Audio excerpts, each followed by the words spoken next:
Ta position dans les futurs dépend de ta vision dans les présents. Est-ce que tu le sais? La connaissance te placera au-dessus de ta génération. Tu risques de perdre le peu que tu possèdes en t'attachant à ceux qui n'ont rien à perdre. Alors sois prudent. Bato bozadi na dibanda ya mboka boyeba bobunda pona mboka mboka ezala bomoko bomoko ya mboka Chaque semaine, nous faisons le tour des questions qui agitent le débat public. Marche du 21 janvier, controverse autour du nombre de victimes, 2 selon la police, 6 selon la MONUSCO, 9 selon les associations. Mais pourquoi cette fixation morbide sur les morts comme si les médias nationaux et internationaux s'en réjouissaient? Et de l'usage disproportionné de la force, grenades lacrymogènes à la maternité de Delvaux, jeune femme tuée à Saint-François-de-Kitambo, qui est le vrai responsable? Les commanditaires des manifestations ou la police? Et parmi les victimes collatérales des manifestations, la coupure d'Internet, comment compenser le manque à gagner, M-Pesa, information, industrie, etc., etc. On va également parler de Kinshasa et ses poubelles à ciel ouvert, ces ordures qui nous prennent la tête. La capitale Kinshasa est sale. Comment s'en sortir? Je suis avec Billy Kambale. Il est à l'UNC. L'UNC, c'est le parti de Vital Kamerhe. C'est le patron des jeunes là-bas. Joachim Diana est également avec nous. C'est la première fois qu'il vient nous visiter. C'est l'éditeur du journal La Colombe, point gauche. Messieurs, bonsoir. Alors qu'on se met d'accord avant les échanges, l'UNC dans l'opposition pure et dure. L'UNC dans l'opposition parce que nous pensons qu'il faut absolument que nous puissions résister. À l'étape où nous sommes aujourd'hui, nous sommes en face des jusqu'au-boutistes, des gens qui ne veulent pas organiser les élections, les gens qui veulent glisser indéfiniment, et donc le seul choix qui nous reste, c'est la résistance. D'accord, je voulais qu'on mette les points sur les i, étant donné qu'on vous reproche un peu d'être des caméléons à l'UNC. Alors, les sujets en images avant le débat. La divergence est dorénavant un peu plus claire et suscite des opinions contraires quant aux faits. Kinshasa et l'église catholique locale sont désormais à couteau tiré. Au lendemain de la marche réprimée par les forces de l'ordre ayant fait des morts et des blessés, les deux partis refutent la responsabilité sur les décès et les dégâts enregistrés lors de cette manifestation, pourtant interdite par l'hôtel de ville de Kinshasa. L'église catholique a violé l'article 2 de l'accord qui régit les relations entre les Saint-Sièges et la RDC. Pour Alain André Tundu, le texte est clair, l'église est responsable. Un mort sur terre, dans le monde entier, est de la responsabilité de la communauté internationale, c'est-à-dire de chacun de nous. Nous avons l'obligation d'éviter qu'il y ait un seul mort. Et vous le savez que les relations entre Vatican et la République démocratique du Congo reposent sur l'accord cadre du 20 mai 2016.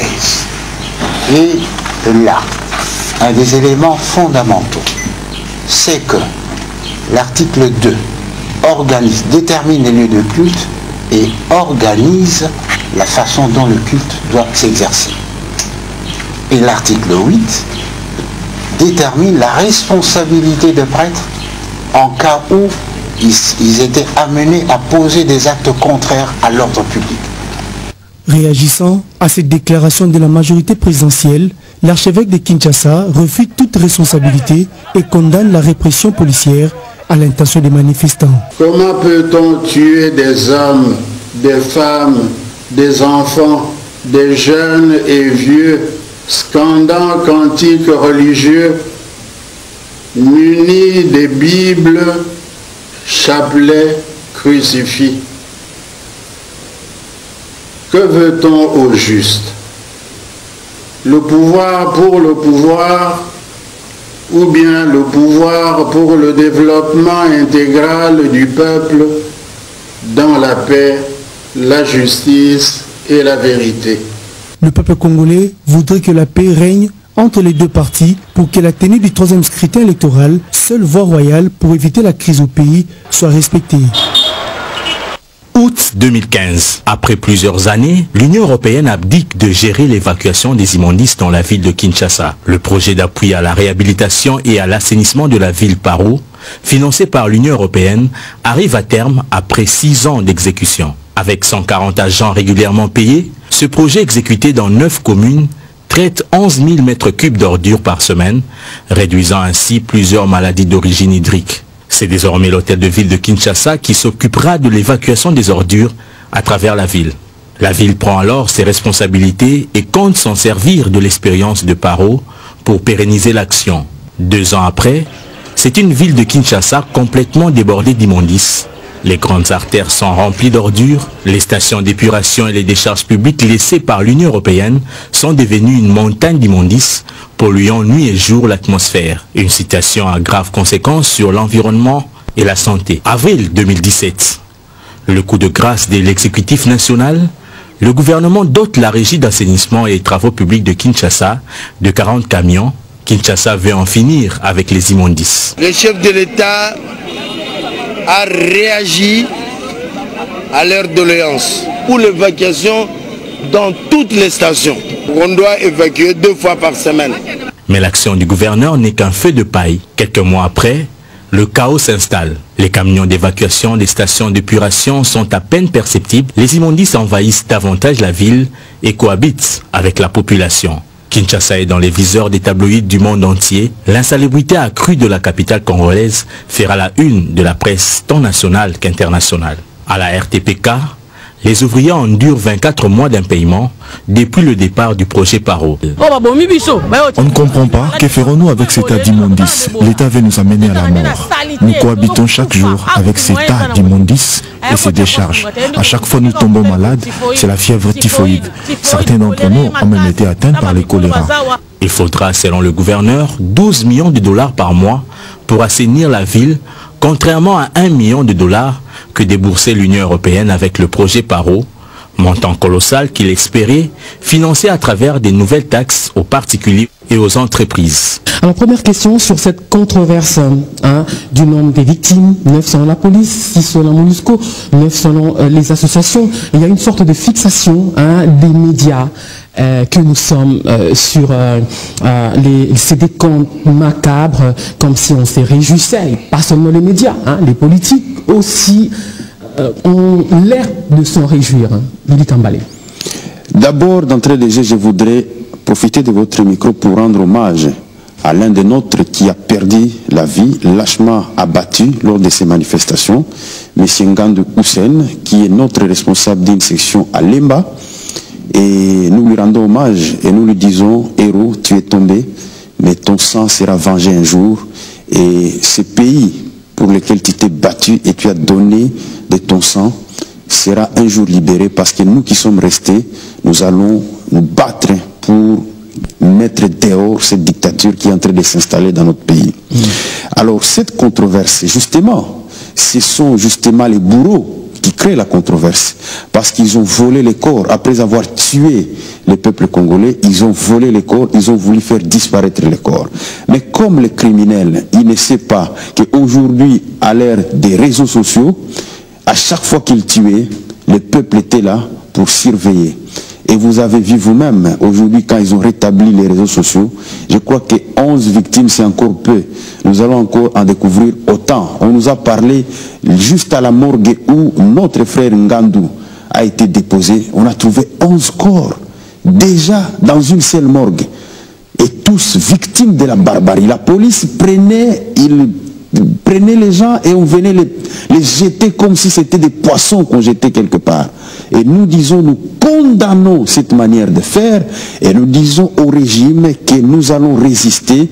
Et vous avez vu vous-même la mobilisation du 31 et la mobilisation du 21, celle du 21 est même 10 fois plus que celle du 31. Et celle qui va venir sera 100 fois plus, parce que, et ils pensent qu'en nous tuant, ils sont en train de nous décourager, mais nous leur disons que vous n'êtes qu'en train de continuer à faire en sorte que cette flamme qui a été allumée depuis les 31 devienne un feu qui va vous brûler et va vous consumer. On a vu effectivement sur les images qu'il y a eu un peu plus de monde le 21 que le 31. Joachim Diana, cette guerre des chiffres, on a l'impression que tout le monde s'en réjouit. Écoutez, le contraire m'étonnerait. Parce qu'en principe, si on doit être honnête, l'objectif de ces marches, c'est le décompte macabre. Quand il n'y en a pas, ils savent qu'ils n'auront pas le soutien de la communauté internationale. Et on les invente. Je vous donne quelques exemples. Le 24 avril, à Lubumbashi. De quelle année? De cette année, lorsque Moïse Katumbi fait sa marche à Lubumbashi là-bas. Il annonce, on a tiré sur la foule à bout portant et à balles réelles. Tout de suite, à la seconde, très tôt du matin, le même discours est repris par le bureau conjoint de la MONUSCO. Usage disproportionné de la force, on a tiré à balles réelles et à bout portant sur la population. Bilan de cela, c'est combien? Aucun blessé, aucun mort. Vous comprenez déjà que la stratégie c'était celle-là. Vous, bureau conjoint, vous allez relayer le plus rapidement dès que l'organisateur va annoncer et vous relayez. Il relaie l'usage disproportionné de la force en tirant à bout portant, à balles réelles, sur une population sans mort, sans blessé. Mais cette fois-ci... Je reviens à le 31. Oui, c'est possible. C'est un miracle dont on devrait parler. Ce miracle devrait occuper tout le monde. Je ne sais pas, il est venu de l'opposition, des prières de l'opposition, ou bien des églises qui sont avec eux. Nous arrivons le 31. Le 31, la CAGE, les autres annoncent plus d'une dizaine. La MONUSCO annonce 10. Et ils ont annoncé 10. Le gouvernement dit qu'il y avait eu 6 morts, dont un policier. Et finalement, on a rabattu jusqu'à 6 morts. Les autres morts étaient-ils ressuscités? Sur base de quoi on les avait comptabilisés? C'est pour vous dire que le décompte macabre, c'est ça l'objectif premier. Aujourd'hui encore, quand vous suivez tous les médias, tous les témoignages, tous les gens qu'on a interrogés sur le terrain, on reconnaît la personne tuée à Lemba. On reconnaît la personne tuée à Saint-François à Kitambo. Mais les autres, personne n'en parle. Celui de Lemba, il y a l'UNC qui dit qu'il était de sien. Nous le savions depuis. L'aspirante qui a été atteinte par les balles à Saint-François de la Salle. Les autres, les anonymes. Mais pourquoi tirer, c'est ça le contexte pour vous dire que... Pourquoi tirer à balles réelles sur les manifestants? Oui, nous en arrivons là. C'est l'éternelle question. Et c'est là où j'ai dit, plus d'une fois on l'a dit à la police, une chose est de réprimer, de prendre des dispositions pour que les policiers ne tirent pas, une autre est d'être vigilant. Si dans ce policier, il n'y en a pas qui sont manipulés. Parce qu'aujourd'hui, tout le monde le sait, même ceux qui condamnent en Europe, qu'il n'y a aucun gouvernement qui peut envoyer des policiers pour réprimer, sur tirer. Et surtout lorsque le gouvernement est conscient que les autres veulent tirer profit de dire qu'on a tué. Mais il y a eu des infiltrés, j'ai entendu, mais il faut qu'on les démontre par les enquêtes maintenant. Il y a eu des condamnations de quasiment toute la communauté internationale de cet usage excessif de la force, du fait de tirer à balles réelles sur les manifestants. Le gouvernement promet des enquêtes et des sanctions contre ces policiers voyous, entre guillemets. C'est rassurant, non? Madame, je voudrais quand même exprimer mon étonnement. Regardez comment Diana parle des morts comme si c'était des chiens qu'on a abattus. Regardez comment les gens n'ont plus de cœur. Et vous sentez qu'il n'y a aucun regret quand ils parlent. Ça veut dire tout simplement, à force de nous battre sur le terrain, nous avons fini par créer 2 camps. L'un des bourreaux et l'autre des victimes. Et je suis désolé que M. Diana appartienne au camp des bourreaux, puisqu'il n'exprime même aucun regret par rapport aux Congolais. Ce sont des Congolais qui sont tombés. Supposons même que c'est 2. Donc pour vous, c'est normal que 2 personnes soient lâchement abattues. Vous avez, les 31, vous avez dit que vous abattiez des terroristes. Et donc, ces images que nous avons vues, vous allez encore nous dire que ce sont des terroristes? Non. moi je pense qu'il y a un problème mental dans ce pays, un problème moral dans ce pays, qu'il faut vite résoudre puisque nous ne pouvons plus continuer dans cette situation. Deuxièmement, lorsque mon contradicteur dit qu'il n'y a eu que 2 morts, moi je me demande, vous vivez sur quelle planète? Mais il y a eu beaucoup de morts. On ne parle même pas encore de ce qui s'est passé à l'intérieur du pays, à Goma, à Bukavu, à Kisangani. La MONUSCO dit 6. Je vous dis, la MONUSCO elle-même vous avait dit que ce n'était qu'un bilan provisoire. Mais nous vous disons que vous pouvez aller dans les morgues, c'est vérifiable. C'est vrai qu'ils ont posté des agents de renseignement et la police pour intimider les gens partout dans les morgues, surtout à l'hôpital général de Kinshasa. Ils sont en train d'intimider les gens pour qu'ils ne voient pas réellement ce qui s'est passé. Mais moi, j'ai dit que cette situation, au lieu que vous puissiez résoudre les problèmes à la base c'est quoi? On réclame l'application intégrale de l'accord. Mais il faut savoir que cette revendication a aussi une fin, puisque à chaque fois que nous sommes en train de sortir, nous comptons des morts. On dit qu'on tire sur les gens, il faut qu'on prenne des mesures. Mais les gens qui marchent avec des rameaux et avec des chapelets, en train de chanter, vous tirez sur eux. Mais vous êtes quel genre d'individu? Vous êtes quel genre d'homme? Ils ont perdu tout humanisme. Et donc pour nous, dans les circonstances actuelles, nous ne sommes plus en face d'un gouvernement, nous sommes en face d'une ligue des assassins. Parce qu'on ne me dira pas, et ça je voudrais contredire mon contradicteur qui a dit tout à l'heure que ce sont des cas isolés. Non, les 31, il y a un major qui est entré dans, non c'est même pas un major, un colonel qui est entré, nous étions à l'église Saint-Michel, il a clairement dit nous avons ordre d'abattre tout celui qui va sortir. Il l'avait dit. Et les images existent. Si vous voulez, nous allons les balancer parce que vous êtes en train de vous entêter. Il avait clairement dit, nous avons ordre d'abattre tout celui qui va sortir de cette église. Nous avions dit, si vous avez ordre d'abattre, nous allons sortir et vous allez faire ce que vous allez faire. Nous sommes en train de marcher pacifiquement et nous ne craignons personne. Il y a eu une photo, une image très forte qui a fait le tour du monde où on voit des manifestants à genoux, rameaux et chapelets à la main, devant des militaires armés jusqu'aux dents. C'est quand même quelque chose qui ne laisse pas indifférent. Alors il y a eu des morts, des blessés, des arrestations, des extorsions, en plus des checkpoints de la veille de la marche, ce qui fait dire au cardinal Mosengo, sommes-nous dans une prison à ciel ouvert? Diana. Bon, écoutez, vous avez d'abord parlé de condamnation, j'ai dit ceci. Ceci se serait passé en France, on parlerait de bavure policière. Ou aux États-Unis d'Amérique, on parlerait de bavure policière. Dans n'importe quel autre pays, on parlerait de bavure policière, on chercherait les auteurs, on se les condamnerait. Mais quand ça se passe en République démocratique du Congo, généralement en Afrique, on estime, et même le politicien qui aspire à diriger ce pays, estime qu'un gouvernement peut donner des armes aux gens à les tirer. Mais c'est ce qu'on n'a même pas l'essence du pouvoir. Moi, je ne viens pas ici pour attendrir le cœur. Il y a des gens qui cherchent des voix, qui cherchent à implanter leur parti politique. Moi, je viens avec ma fonction de donner des infos. J'ai donné des infos qu'on n'a pas compris. Il ne faut pas chercher à attendrir le corps. Je déplore le plus lourdement possible que des individus amènent les Congolais à cette situation-là. Alors, on nous parle tout au départ, toujours dans le cadre de la propagande. Voilà, il y a la dictature qui s'installe. Voilà un pays où la dictature, il parle ici, il va descendre, il descend. Il n'a jamais connu la dictature, nous l'avons connu pendant la Deuxième République. S'ils n'ont même pas ce que la dictature, alors c'est regrettable. Sommes-nous dans une prison à ciel ouvert? S'interroge le cardinal. D'abord, les gens, comme ils n'ont pas d'objectif, ils n'ont pas quelque chose de clair à dire.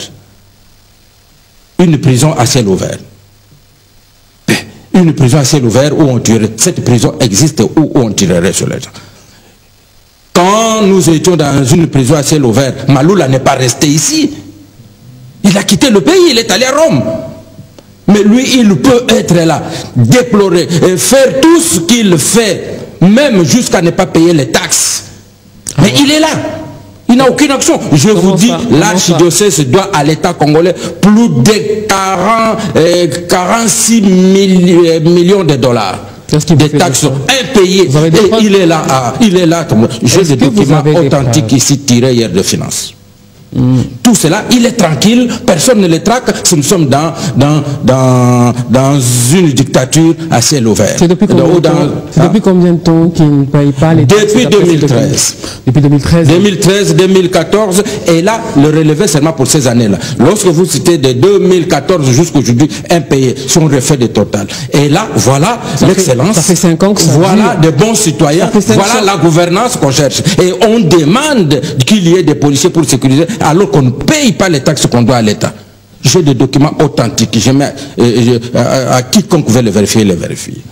Alors, vous allez parler de dictature dans cette situation. Pourquoi j'ai dit ceci? J'ai toujours cité un proverbe de chez moi, pour ne pas voler la vedette à mon ami Bitakwire, que lorsque la perdrix sort pour picorer, manger et tout ça, c'est parce qu'il ne pleut pas abondamment. Mais dès qu'il pleut abondamment, la perdrix se cache, que ce soit même la Monchu, même l'ONU. L'ONU a disparu au Burundi. Tous ces gens qui connaissent, ils ne parlent plus de Burundi parce qu'il y a une averse. Mais ici, c'est parce qu'ils ont justement cette liberté-là. Au nom de cette liberté-là, il y a des individus qui ne connaissent même pas ce que c'est une dictature. On va parler, nous sommes dans une dictature, et en le disant, il demande lui-même que nous ne sommes pas dans une dictature. Et ce discours-là, populiste, c'est incroyable que le peuple congolais est si bête. Et c'est pourquoi le peuple a déjà compris que nous sommes revenus à la politique mensonge. J'ai entendu même un des coordinateurs de cette marche dire qu'il y a eu des chrétiens musulmans dans la rue. Vous comprenez ça? De chrétiens musulmans dans la rue. Alors, quand les gens confondent tout, aux prisons, aux dictatures, tout ça, parce qu'en fait, on voudrait tromper la communauté internationale. Et leur objectif, c'est que la communauté, c'est qu'il y ait des condamnations et tout ça. Et les condamnations, on en a eu, on en aura, mais sur le plan politique, je verrais mieux que les amis politiques, parce que demain nous irons aux élections, ils n'iront pas dans les églises pour se faire élire. Ils n'iront pas dans les églises. Ils devront être sur le terrain plutôt que de chercher l'église comme une béquille politique. Billy Kambale, quand l'autre camp accuse, on l'a entendu ici, le cardinal Mosengo et les autres, de devenir des populistes. Non, vous êtes en train de suivre M. Diana, lui-même ne sait pas de quoi il parle. Lorsqu'il doit commencer à faire l'inventaire de ce que l'Église doit à l'État congolais, lui-même a-t-il fait l'inventaire de ce que l'État doit à l'Église? Depuis quand? C'est depuis longtemps que l'Église réclamait l'université Lovanium. Est-ce qu'on l'a déjà restitué, l'université Lovanium? Si aujourd'hui l'Église commençait à comptabiliser les pertes qui ont été enregistrées par rapport à cette, à cette université, est-ce que l'État s'en sortirait même? Est-ce que savez-vous qu'il y a des endroits où l'Église existe mais l'État n'existe pas? S'il a déjà sillonné dans ce pays, il doit en savoir quelque chose. Et il y a des endroits où l'Église fait même le travail de l'État, encadre et surveille la population. Et donne même, joue le rôle pleinement dévolu à l'État. S'il sait au moins cette réalité, il ne peut pas venir raconter des choses comme ça à la télévision, là où il y a des responsables qui nous suivent. Deuxièmement, lorsqu'on doit venir dire au peuple congolais qui nous suit en ce moment à travers le monde, qu'il y a les politiciens qui sont en train de vouloir chercher à aller dans les églises, il faut qu'ils se préparent aux élections. Mais aujourd'hui, c'est clair, on voit qu'il y a un groupe qui ne veut pas qu'il y ait des élections libres, démocratiques et transparentes. Ils sont en train de chercher des subterfuges. On a suivi les audios où un président de la CENI était dans une messe noire avec une majorité et un président de l'Assemblée nationale en train de dire « Nanga nous a aidés ». Qu'est-ce que nous n'avons pas entendu et suivi dans ce pays? Ici, on veut tout cristalliser sur le cardinal Mosengo. Laissez le cardinal tranquille. C'est nous qui nous battons sur le terrain. C'est nous. Laissez le cardinal tranquille. C'est notre conscience. C'est les laïcs catholiques. S'il vous plaît. Nous marchons en tant que citoyens. Voulez-vous me laisser poser une question? Oui. Pendant longtemps, les politiques ont étalé leur incapacité à mobiliser. Voilà que des laïcs catholiques viennent et réussissent le 31 peut-être un peu moins, mais le 21 un peu plus. Ça veut dire que si jamais il y a quelque chose qui arrive, ça sera à l'actif des laïcs catholiques et pas des politiques. Madame, ce que vous n'avez jamais compris, c'est que les politiques ne font que faire des appels, mais c'est au peuple de répondre. Les laïcs catholiques, en fait, répondent à l'appel de l'opposition. L'opposition qui a été sur la table de négociation avec les évêques de la Senko. Et on avait dit que le deadline qu'on accordait à Kabila pour la fin, c'était le 31. Et pendant tous ces temps, et la Senko a fait des messages, et nous les politiques, nous avons fait des messages pour appeler le peuple qu'à partir du 31, il faudra se prendre en charge. Vous pensez que les laïcs se sont réveillés, ils ont commencé à marcher? Il s'agit d'un processus. Les politiques ont échoué à organiser des villes mortes, des démarches. Madame. Mais les laïcs ont réussi là où... S'il vous plaît. Pourquoi vous ne reconnaissez pas que les laïcs catholiques ont réussi là où vous avez échoué? Il n'y a pas de problème. Considérez ça comme vous voulez. Mais l'aboutissement de cette action sera toujours les politiques. Parce que nous pensons que c'est de notre responsabilité de faire de ces actions et de les canaliser pour que ça produise un fruit et les résultats escomptés. Ça nous revient à nous. Mais je voudrais rappeler à Diana qui pense qu'il y a démocratie dans ce pays. Il dit, s'il y avait dictature, tu ne parlerais pas. Non, ce n'est pas Kabila qui m'empêcherait moi de parler. Il m'empêchera au nom de quel principe? C'est un dictateur, mais un dictateur faible. Un dictateur qui se réfugie dans une armée. Un dictateur fort laisserait la police faire son travail. Mais lui, quand il y a manifestation comme ça, on déploie la police militaire, on déploie la garde républicaine, on déploie les forces armées de la République démocratique. Pire encore, on recrute des mercenaires qui parlent anglais, qu'on retrouve dans les rues. Ça, c'est un dictateur faible. Et nous disons, s'il pense que nous avons peur de lui, il se trompe. Nous serons encore dans la rue chaque jour pour réclamer ce qui nous revient. Ce sont les élections libres, démocratiques, transparentes, ouvertes à tout le monde.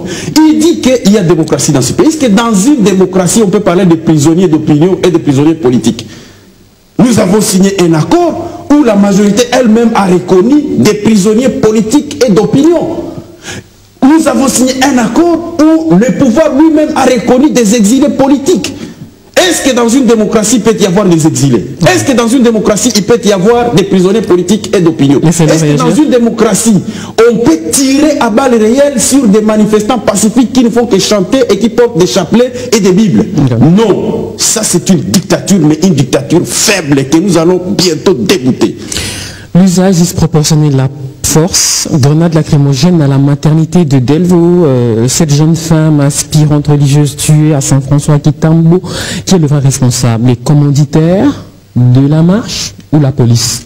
Oui, écoutez, j'aimerais d'abord dire ceci, que lorsqu'on s'engage, parce que généralement les politiciens parlent même sans s'informer. Je vais lui donner un seul exemple. Aujourd'hui, c'est ce qui se passe en Catalogne. C'est un pays de l'Union européenne. L'Espagne, c'est une dictature, une démocratie. Il y a des exilés à Bruxelles. La Catalogne demande une sorte d'indépendance. Oui, mais c'est leur liberté, non? Mais cette liberté a été étouffée. Il y a des gens en prison, il y a des gens en exil. C'est en Espagne, en pleine Union européenne. Et les exilés sont à Bruxelles, siège de l'Union européenne. Il ne faut pas venir donner des exemples à nos croyants que vous prenez tout le monde pour les imbéciles. Il y a des gens intelligents qui nous suivent. Et j'apprends aussi ici que l'université, le catholique réclame l'université. Une université qui appartient à qui? Mais justement, l'université appartient à l'État. À l'époque, c'était l'État belge, l'État colonial. Et c'est pourquoi l'État sous Mobutu, on a confisqué. Les catholiques demandent qu'on leur remette. Ce n'est pas leur bien qu'ils réclament pour qu'ils demandent. Il en est de même des écoles. Pourquoi on est arrivé aux écoles conventionnelles? Non, il faut donner de vraies infos. Il ne faut pas les gens, les populistes qui vont... J'apprends ici, voilà, on ne veut pas organiser les élections. Mais quand ils ont signé l'accord de la cité de Luya, son leader était tout feu, tout flamme, là-dedans. Je sais pour quelle raison il a bifurqué, je n'entre pas dans ce dossier-là. Mais l'accord est clair, qu'ils le lisent cet accord. À quel sujet? L'accord prévoit la prolongation au cas où les élections ne se tenaient pas avant décembre 2010. C'est une disposition très controversée. Mais c'est dans l'accord. Chacun lit l'accord selon ce prisme, selon ses positions. Plus personne n'en parle. Plus personne n'en parle. Si Kamer était Premier ministre, pour cette disposition-là, c'est le point d'honneur. C'est sur ce point-là qu'on pourrait nous en donner même une transition de 7 à 6 ans. Parce que vous vous souviendrez, madame, qu'il y a longtemps, il y a quelque temps, le discours, c'était quoi? Non, on navigue à vue d'œil, pas de calendrier électoral, ainsi de suite. Mais aujourd'hui, il y a un calendrier qui dit on ne veut pas organiser les élections. À frais dont le maigre moyen de la République sont mis pour enrôler, pour acheter des kits. Et on dit on ne veut pas organiser les élections. Parce qu'en fait, c'est le discours populiste. Populiste croit tromper l'opinion. Tout le monde va, tous les Congolais ont leurs cartes, ils se sont enrôlés. Il y a un calendrier. Aujourd'hui, nous allons vers fin janvier, ça sera bientôt février, il ne restera que quelques mois. Et chaque jour, c'est le même discours que nous avons entendu en 2016. Que les téléspectateurs s'en souviennent. Lorsqu'on s'approche, premier calendrier, non, il est partiel, on risque de ne pas organiser les élections si on ne commence pas par la présidentielle. Faites-nous un calendrier global. On fait le calendrier global, non, il est indigeste, il n'est pas consensuel. Venez au dialogue pour donner des options claires à la CENI, pour que la CENI fasse un calendrier acceptable par tous. Non, on a fait de ce dialogue un lieu de conquête du pouvoir, nous devons avoir la primature. Et aujourd'hui, la querelle, c'est autour de la primature. Si on dit que l'accord n'est pas appliqué, mais c'est tout simple, justement parce qu'il y a des gens qui ne sont plus se retrouvent à la primature. C'est tout. Alors là, vous allez se mettre à tout. C'est une histoire récente, ce n'est pas l'histoire que nous allons lire dans les livres, l'histoire de 1960. Vous dites primature, eux ils disent depuis longtemps, ils réclamaient une transition sans Joseph Kabila. Ouais, mais c'est une transition sans Joseph Kabila. Était-ce le respect de l'accord? L'accord, le vrai principe de l'accord lui-même, c'est de calmer les esprits pour qu'on aille aux élections apaisées. Lorsque vous organisez des marches, vous dites nous allons continuer.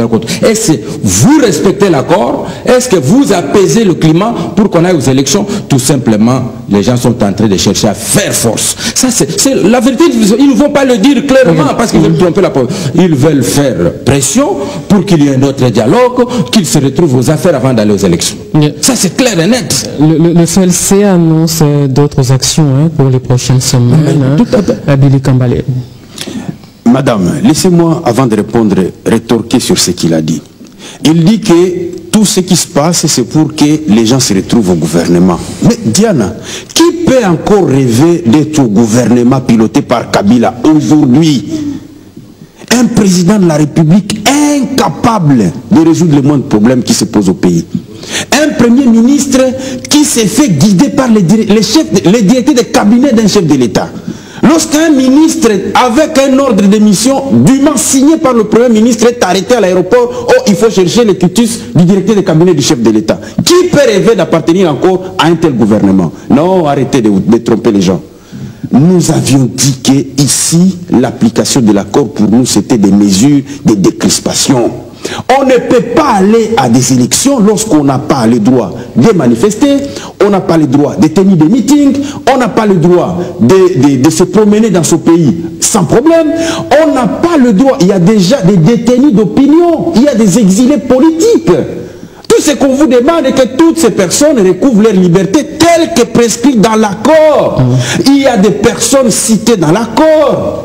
Yangambi, Bonekoube, il y a Dio Mindongala, Franck Diongo, Mouyambo, ils sont cités nommément dans l'accord. Ils devaient recouvrir leur liberté conformément à l'accord. Mais jusqu'aujourd'hui, ils sont encore en prison. Depuis une année que nous avions signé l'accord. Est-ce que c'est normal? Et ils veulent que nous puissions les observer comme si le Congo c'était le pays de leur papa et que nous sommes là pour les accompagner. Ça ne se passera pas comme ça. Deuxièmement, M. Diana, il doit se tranquilliser. Le processus du départ de Kabila a été déclenché depuis le 31 décembre. Nous serons dans la rue chaque jour que cela le voudra parce que nous pensons qu'il y a un pouvoir qui ne veut pas organiser les élections. Il dit que, et c'est là que je voulais citer, il dit que nous étions à la cité de l'Union africaine et que nous avions signé des accords. Nous l'assumons, M. Diana. Cet accord, pour nous, c'était un accord électoral. Dites-moi, la CENI... Tambour Bata nous avait dit qu'elle allait enrôler les Congolais jusqu'au 31 juillet 2017. Mais où en sommes-nous aujourd'hui avec l'enrôlement? Jusqu'aujourd'hui, ça continue. Alors que l'enrôlement est censé s'être terminé depuis le 31 juillet 2017. Et dans l'accord de la Cité de l'Union africaine, et dans l'accord de la Saint-Sylvestre. C'était ça le deal. Mais vous ne respectez pas votre parole. Cette CENI, vous la manipulez à souhait. Vous commandez alors que les votes électroniques démontraient de par le monde que ce n'est pas un vote fiable. On veut nous imposer une machine à tricher. Voilà des choses que nous sommes en train de reprocher à ce processus. Ils disent c'est pour réduire les coûts. Ils disent c'est pour réduire... Mais les coûts, vous l'avez déjà réduit avec les seuils. Les coûts, vous avez déjà réduit avec les faramineux, les sommes colossales que vous imposez aux candidats, en sachant très bien que vous avez plongé le pays dans la pauvreté. Mais parce que vous savez que c'est vous les voleurs de l'argent de la République, vous voulez vous imposer encore, vous imposez un seuil de $1000 par candidat. On vous dit, tout ça vous avez mis pour réduire les coûts, parce qu'il n'y aura pas affluence des candidats avec toutes ces mesures que vous avez prises. Mais parce qu'il faut absolument que vous puissiez contrôler le processus, vous nous imposez une machine à tricher. Mais cette machine à tricher, il n'y a que vous qui la maîtrisez. Des choses que nous réfutons et nous refusons ces histoires-là. Donc, pour nous, il n'est pas question que M. Kabila continue à penser que le pays, ça lui appartient, il peut en disposer comme il veut. Alors, on a vu sur ces images, on a du mal à nous en sortir. Et à l'hôtel de ville, on répond que c'est parce qu'il n'y a pas d'argent. Il faut plus de 10 millions de dollars pour gérer ces ordures. Mais, madame, lorsque vous êtes dans un état où les autorités sont incompétentes, sur tous les plans. Mais les résultats, c'est ça, les ordures. Qu'est-ce que Kimbuta a fait dans cette ville? 10 ans de gestion. Que pouvez-vous retenir, vous, de la gestion de Kimbuta? C'est ça les résultats de l'incompétence. À la tête du pays, on venait nous parler ici des sommes faramineuses qui engrangent les sociétés de télécommunications et on dit que les fiscs s'en saisissent. Mais qui gère ces sociétés? C'est la RPTC qui dépend de la présidence de la République. Ça, c'est un vache à lait à traire de la présidence de la République qui fait des dépassements. Vous ne savez pas que l'institution qui consomme l'argent de la République, c'est la présidence de la République? Qui ignore ça? Et dans l'entretemps, on nous signale que les membres de la famille de M. Kabila ont planqué de l'argent dans les paradis fiscaux partout dans le monde. Qui ignore ça? Des sociétés qui ont créé plus de 300 sociétés. Ils sont dans les caillasses, ils sont dans la ferme, ils sont dans tout. Les minéraux, n'en parlons pas. On a bradé la Gécamine. 1 million de tonnes de cuivre qui partent chaque année. Alors que la Gécamine, dans sa plus grande performance, n'avait atteint que 459 000 tonnes. Sa plus grande performance. L'entreprise Fléron, la Gécamine de l'époque, qui soutenait 60% de l'économie zaïroise était tenue par cette entreprise. Mais aujourd'hui, ils exportent 1 200 000 tonnes de cuivre par an. Mais où va cet argent? Dans les poches d'un individu et sa famille. Et ils veulent que nous puissions nous taire, et voilà la ville, comment elle est. Et Kimbuta, un incompétent qu'on aurait dû chasser depuis très longtemps. Mais il est là parce qu'il sert les intérêts de la famille. Dans votre quartier, il y a un dépotoir ou il y en a 3, madame. Nous ne savons plus respirer. Lorsque vous attendez qu'il y a le choléra, vous attendez qu'il y a la fièvre typhoïde qui décime nos populations, en réalité, quand on vous dit que nous sommes dans une prison à ciel ouvert, mais c'est la vérité. Prison à ciel ouvert, poubelle à ciel ouvert. Voilà. Et en fait, il nous tue par la balle. C'est quoi la solution? C'est quoi la solution? Mais la plus grande solution, c'est remballer tous ces gens. Parce que quel que soit...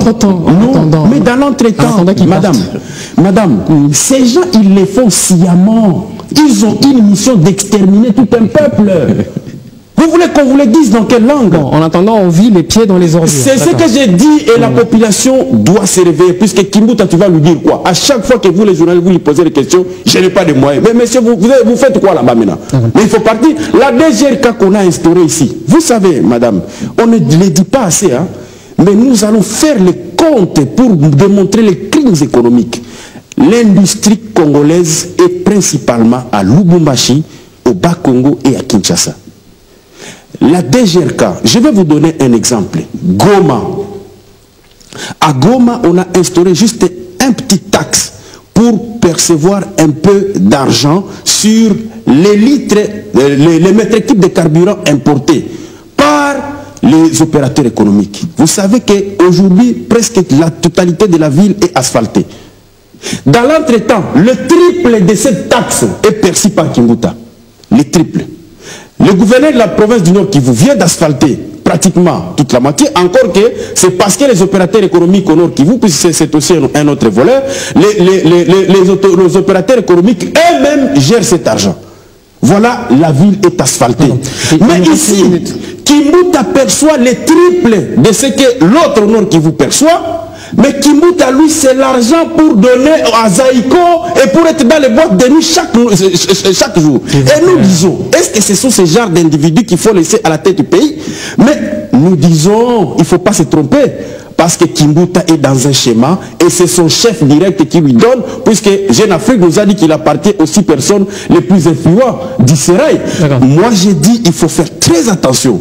Et la population doit se réveiller. Ces gens, nous devons les chasser pour espérer retrouver encore une petite dignité. Diana, Kinshasa est sale, est très sale, et il y a un lien direct entre les ordures, entre l'insalubrité et les maladies comme les épidémies, comme le choléra. Oui, tout à fait. La ville de Kinshasa est un pays. Pour tout analyste politique, compte tenu de ce temps, je vous dis que ce n'est plus la plus petite des provinces. La plus petite, c'est le Kasaï oriental maintenant. Kinshasa, c'est l'avant-dernier. Donc, c'est toute une province comme les autres provinces. Cela a des conséquences pour tout intellectuel. Que vous soyez politicien ou quoi, vous avez quand même un minimum de scientisme en vous, d'honnêteté intellectuelle, pour reconnaître que la concentration qu'il y a à Kinshasa, on n'en a pas à Lubumbashi, on n'en a pas à Bukavu, on n'en a pas ailleurs. Cette concentration veut dire quoi? Production en tonnes d'immondices. On en a assez. Et il y a aussi cette liberté de jeter les immondices n'importe où. Cela n'exonère pas. Vous n'allez pas dire que c'est la faute de... Cela n'exonère pas les autorités. J'en arrive. Je voudrais être un Congolais honnête, en train de démontrer un intellectuel. Ce n'est pas un populiste politicien qui cherche le pouvoir à tromper la population. C'est pour vous dire qu'il y a un vrai problème d'immondices ici à Kinshasa. Les tonnes d'immondices, il faut suffisamment de moyens et de stratégies pour les évacuer. Nous avions vu dernièrement, je l'ai écrit dans mon journal, le Premier ministre de l'époque, si on est Kinshasa installé les poubelles, nous avons dit que c'était une erreur monumentale. La gestion des immondices dans la ville, ce n'est pas l'affaire du monde. Tout ce qu'on avait vu comme poubelle, comme gadget, ça n'existe plus, ce parti. C'est pas... Et ça ne fait même pas 2 semaines. Donc c'est pour dire que... En quelques secondes, qu'est-ce qu'il faut? Parce qu'on a terminé. Ce qu'il faut, il faut suffisamment de moyens. De moyens et qu'il n'y ait pas coulage de recettes. Que les gens comme l'archidiocèse de Kinshasa payent les taxes. C'est avec ces taxes-là qu'on va arranger. Mais j'apprends des choses. Quand vous dirigez un pays, vous aspirez à diriger un pays, il faut avoir des informations. Il faut dire clairement qu'il n'y ait pas de détournement de fonds non plus. Tout à fait, c'est ce que j'ai dit. Ce que j'ai dit. Qu'on dise que c'est RTPC qui gère les médias. Nous sommes dans quel pays? Selon quelle loi? Parce que l'RTPC gère les fréquences. C'est tout. Les autorisations. La gestion continue, ce n'est pas l'RTPC. C'est inacceptable de la part de quelqu'un qui cherche à gérer le pouvoir. Il parle aussi de ce que le gouvernement congolais exporte. Il ne connaît même pas le code minier de son pays. Il ne sait même pas quels sont les efforts qui sont faits aujourd'hui pour qu'on révise le code minier afin qu'on puisse rentrer dans nos droits. Comment vous pouvez aspirer à diriger le pays lorsque vous ignorez même les choses essentielles sur lesquelles repose la vie même de l'État? Nous avons le code minier imposé par leur soutien, Union européenne et tout ça, qui ne donne rien à la République démocratique, ce qui fait que la croissance qui est ici, la croissance sur base de l'argent qui appartient à ces gens-là. Donc c'est le gouvernement congolais qui compare la GECAMIN qui était une entreprise de l'État et la Banque mondiale de l'État ne doit pas être commerçant, producteur, il faut libéraliser. On a libéralisé, on sent les conséquences aujourd'hui et on veut réviser le code minier, il ne sait même pas ça. Il va dire aux populations que c'est le gouvernement congolais qui exporte le minerai. C'est tout. On va terminer. Merci beaucoup. Vous avez parlé de la GECAMIN et du bradage des minerais. Juste un mot. Juste un mot. Diana, faut pas, quand vous ne connaissez pas des choses, il faut demander. Aujourd'hui, le produit intérieur brut du Congo, c'est 40 milliards de dollars, c'est démontré. Ne serait-ce que si on prend la pression fiscale de 30%, notre budget serait minimum, je dis bien, 12 milliards de dollars. Seulement la pression fiscale. Donc ne racontez pas des histoires que vous ne connaissez pas. Et donc quand on dit exportation de 1 million de tonnes, la communauté internationale ne vous a pas interdit de prélever les taxes. Mais non, les titres miniers, vous les avez bradés aujourd'hui. Les Dan Gettler sont des milliardaires dans un pays. Les Dan Gettler qui sont vous auriez comme prétexte d'aller chercher le pouvoir, les îles européennes. Voilà, on vous a confisqué les mines. Personne ne vous a interdit de prélever les taxes. Vous ne prélevez les taxes, vous ne prélevez pas les taxes de tout. Vous ne prélevez pas les taxes. A fait de tout au Canada pour sauver Feskentum, son leader. C'est le gaspillage. Les voyages au Canada, vous êtes en train de voler, ça vous permet de voler. Il a cherché le pouvoir pour que Feskentum revienne, pour spolier ce pays. Merci. Les voyages au Canada, il les fait. On a terminé là. Merci beaucoup. Merci. Et donc, c'est fini. Mais il faut les produire. C'est fini. Tout ce que je peux dire à Diana, quand tu ne connais pas les choses, tu peux demander. On a compris. Merci beaucoup. Il faut couper les micros. On a terminé. Est-ce que la pression fiscale de 30%, notre budget serait de 12 milliards? Est-ce que je peux terminer? Je peux terminer. Je peux conclure l'émission. S'il vous plaît. S'il vous plaît. Je te parle de 40 milliards dans ces gens-là produisent, ils amènent chez eux. On ne s'entend plus là. Et donc, vous êtes là, vous ignorez le principe. Vous volez l'argent du Congo. Vous l'avez déjà dit. Merci. C'est fini pour aujourd'hui. Merci aux amis de nous avoir suivis. Ainsi se termine ce débriefing. Billy Kambal était avec nous, il est de l'UNC. Joachim Diana était également là, journaliste proche de la majorité présidentielle. On va se quitter avec le selfie. Et merci de venir par ici. Tous les deux. Voilà. C'est bon? On est sur la caméra de Lindel.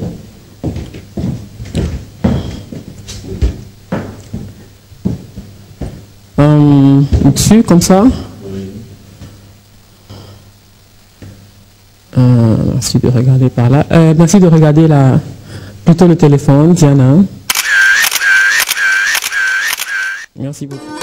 Bato bozadi na dibanda ya mboka boyeba bobunda pona mboka mboka ezala bomoko bomoko ya mboka Ta position dans les futurs dépend de ta vision dans les présents. Est-ce que tu le sais?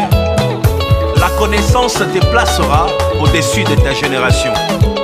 Tu risques de perdre le peu que tu possèdes en t'attachant à ceux qui n'ont rien à perdre. Alors sois prudent et choisis bien ton entourage.